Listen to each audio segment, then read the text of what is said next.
guys, welcome back. I have another book review today. Yay. I think I'm getting better at these, but I don't know. I might just still be absolutely terrible, especially when I'm talking in front of a camera, because I kind of forget what I've got to say. It's why I've got notes, especially when I'm trying to remember multiple characters and things I want to talk about. They don't seem to help me too much. I still end up rambling, but that's part of what you get when you watch my videos. So today I'm going to be reviewing The Examiner by Janice Hallett. So again, I will start by reading the blurb and then I'll get into my thoughts and how I found the book. So, a masterclass in murder. The mature students of Royal Hastings University's new art course have been nothing but trouble. From setting fire to one another's artwork, to an extramarital affair and a disastrous road trip, course leader Geller Nathaniel is at her wit's end. But finally, they are given their last assignment, an art installation for a local manufacturer. With 6 students who have nothing in common except their clashing personal agendas, what could possibly go wrong? The answer is murder. When the external examiner arrives to assess the student's coursework, he becomes convinced that a student was killed on the course and that the others covered it up. But is he right? Only a close examination of the evidence will reveal the truth. Turn over your papers. Your time starts now. So, yeah, the tagline of this book is 6 students, 1 murderer. Your time starts now. So, going into the book, you know that there's a murderer. You know that someone gets murdered, or at least that it's suspected that someone's been murdered. And you know that you're going to have to try and work out who did it, especially as it's on an art course. So let's start there. It is a mature art course. I say that. It's a master's art club. It's a master's art course. I think they call it an MMAMFTP. So it's multimedia arts. You have one student, Jem. She is the only one coming straight from a BA course. I will admit, I didn't like her character at all. And I think she's written that way. I think you're not supposed to really like her. By the end, you kind of understand it. But throughout, yeah, I didn't get on with her character at all. The rest are all mature students, so they've all come back to education. So you have Patrick, who comes across as a little bit of a pushover. You learn more about his backstory towards the middle, towards the end. And I will say his character does surprise me, at least. But yeah, he seems sweet to start with, and then you have all the character development. I did kind of think he was alright. I don't want to say too much, but yeah, everyone on this course has secrets. Everyone on this course could potentially be a bit problematic, basically. Then you have Alison, who is, her name is known for being this famous artist. She's been brought on the course because of that. The tutor on this course, that's the word. The tutor, Jem accuses of being biased because she's a fan. But yeah, so Alison is very much, she's portrayed as being too good for people on the course, too good to talk to them, or like a bit up herself. Or at least that's what Jem believes. I think reading it, you do, or at least I felt Jem was just judging her straight away and didn't really give her a chance. But yeah, then you have Jonathan, who just seems to take charge of the course, of the people on it. He is the one whose artwork gets set on fire at the very start. Well, I say the very start, it's his first assignment.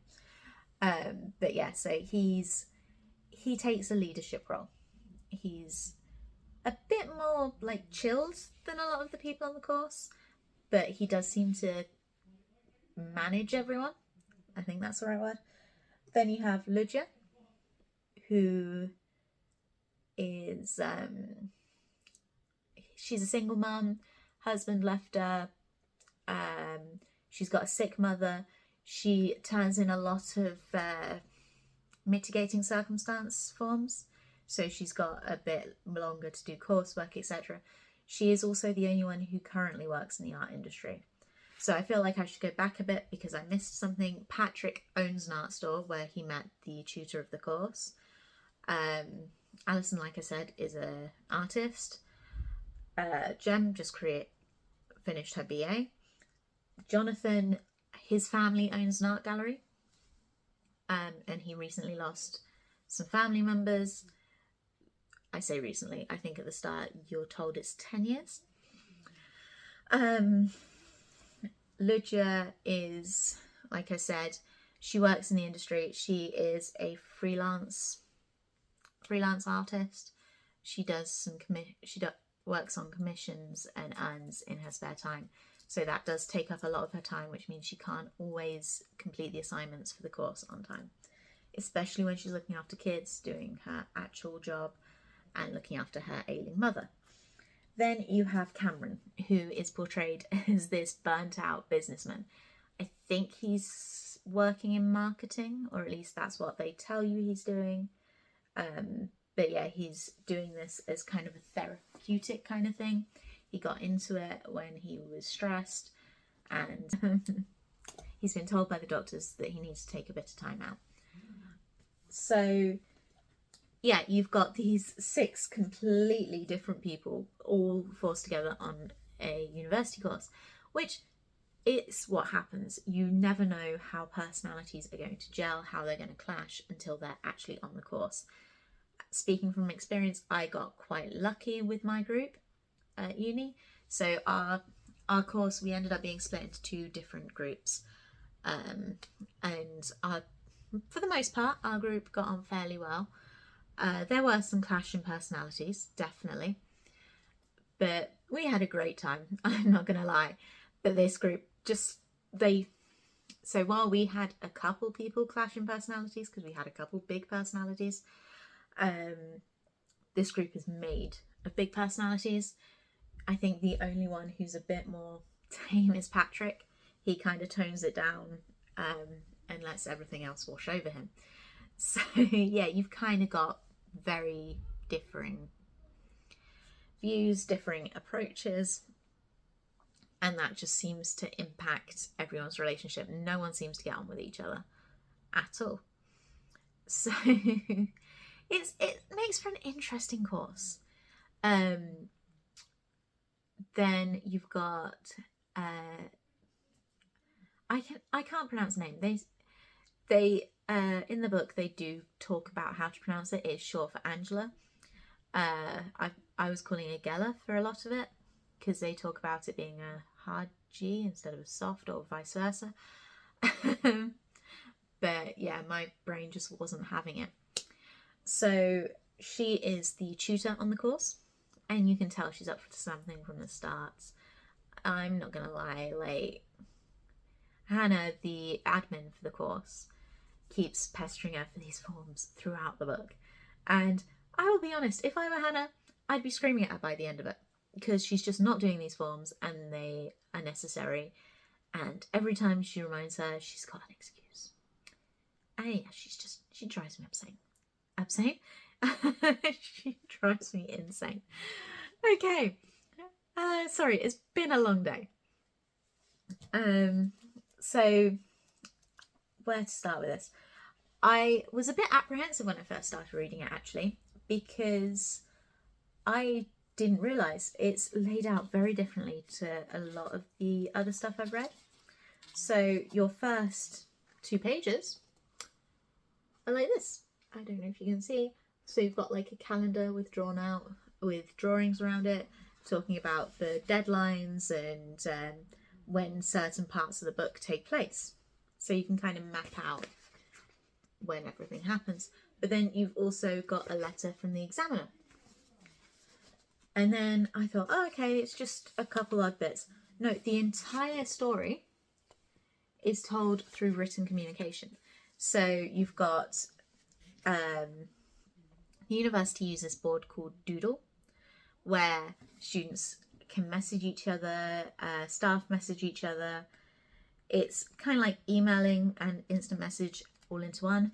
It also has a diary function, so you can put in entries about the day's work. You can't go back and change them after the day's happened and finished, but you can update them throughout the day and change them while you're working. They also have obviously a calendar where you can put in important dates for your course. So I think a lot of the ones would be assignment deadlines. In this book they have a trip to Somerset, so that's put in there as well. But yeah, it's like, we had a portal for our school, our uni, but we didn't have it as like a messaging platform. Ours was just for submitting coursework, what your timetable was, things like that. I think, did we do printing through? No, I think it was just that. But yeah, so this one is very much communication based. They do advise all students and faculty to use it as a means of communication, and that they don't use private messaging just because of a bullying policy kind of thing, or insurance against bullying. But later on you find out that this course do use WhatsApp and things like that, which is completely understandable. I mean, I think we were talking to each other on socials and WhatsApp and everything the minute we met each other, really. But that's kind of my generation anyway. You add someone on social. Yes, so I was a bit surprised to see that way of presenting a story. I've never actually read any books like that, so it was really fascinating for me. I think part of the reason I only gave it 4.5 stars was because at the very start I struggled to get into it because I wasn't used to the style. But once I'd got used to the style, I read it like that. I really enjoyed the book, and I found the style to be refreshing, having it in written words. However, it does mean that you don't get the whole story. Obviously, you're not going to get the whole story. Like, for example, at one point they're all talking about this one incident, and you hear about it from one person complaining about it to another person, and you're like, oh, that's really off. Like, why would they do that? And then you hear a bit more from another person talking to someone else, and then you finally hear, oh yeah, this happened, and you're like, oh, they completely missed that out from their narrative. So they're talking about it and you can understand what's going on, but you're definitely not getting the full story. You're only hearing what the characters are talking about in that moment.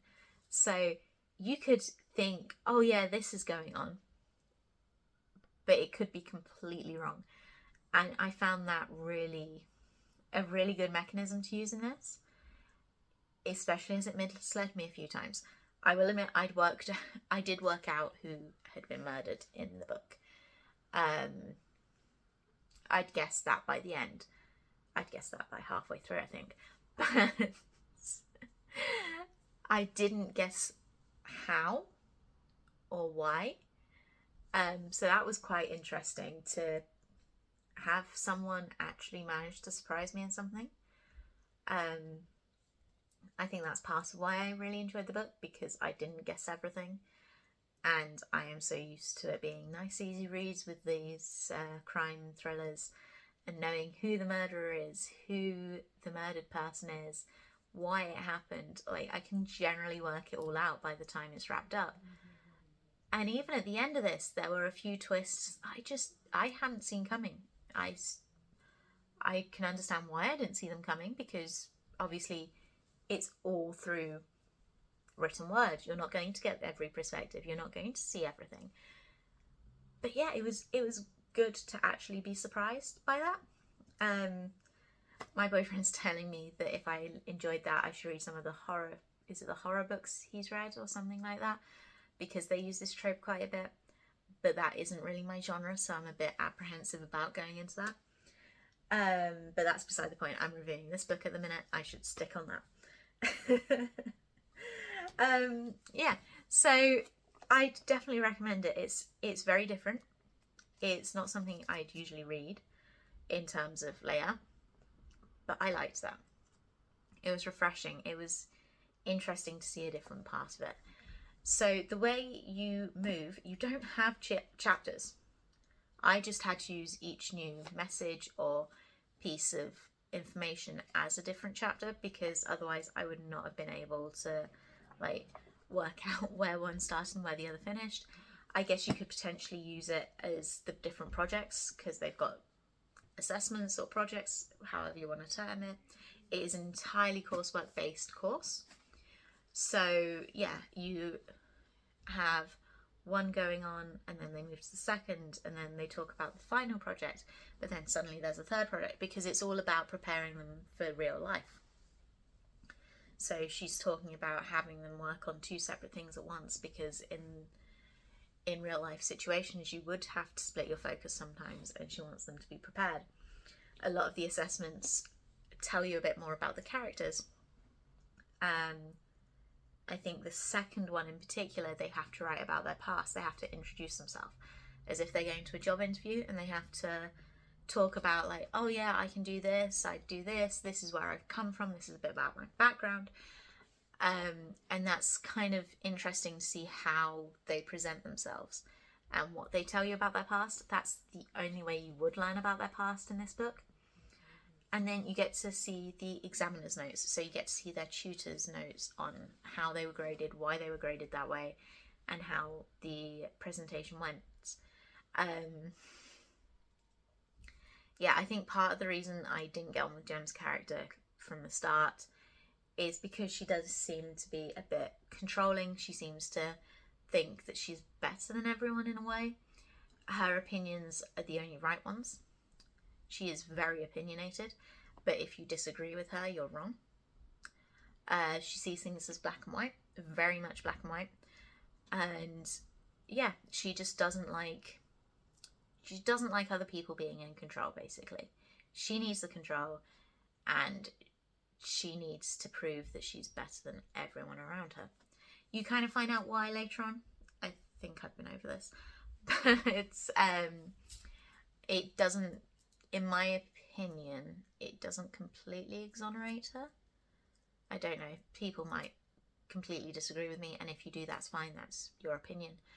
But yeah, I don't think I felt I understood it a bit more, but I still don't know as I would have personally liked her personality as a person.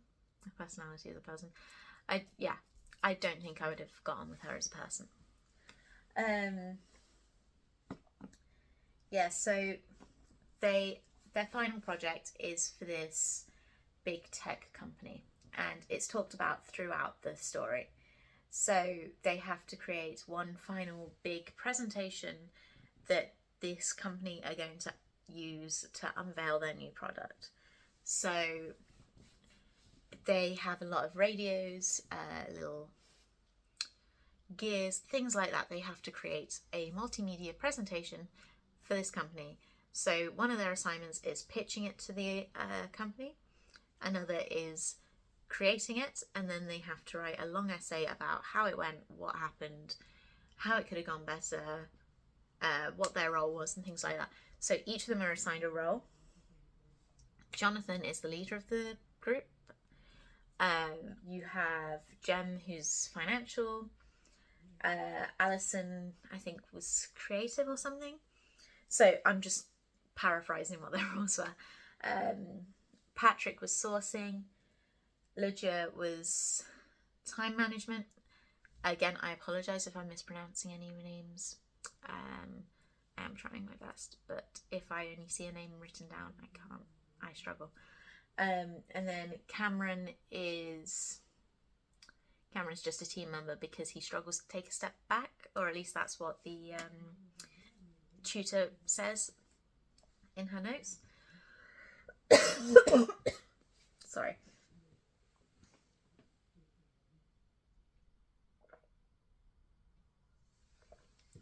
So they've each been assigned these roles and they have to prove that they can do it. She said, the tutor says that she's chosen these roles as a way to stretch them. She's based it on their strengths, but also on where she thinks they can improve. Jem is pretty adamant she should be the leader, and she's very vocal about her opinions and why she thinks that it's been the wrong choice not to make her the leader. But the tutor sticks to her guns and is like, no, Jonathan's the leader of this one. You have to listen to what he says. And yeah, Jem does her own mini investigation in this, basically. She doesn't like many of the people on the course. She thinks they're all lying to her. So she goes and does a bit of digging in their backgrounds and then tells her diary, or Patrick at the time, because at the point her and Patrick are pretty close. They seem to get on better than the rest of them. But yeah, so you kind of find out a bit more about the other characters through her. You also find out who's having the affair because Patrick spots them.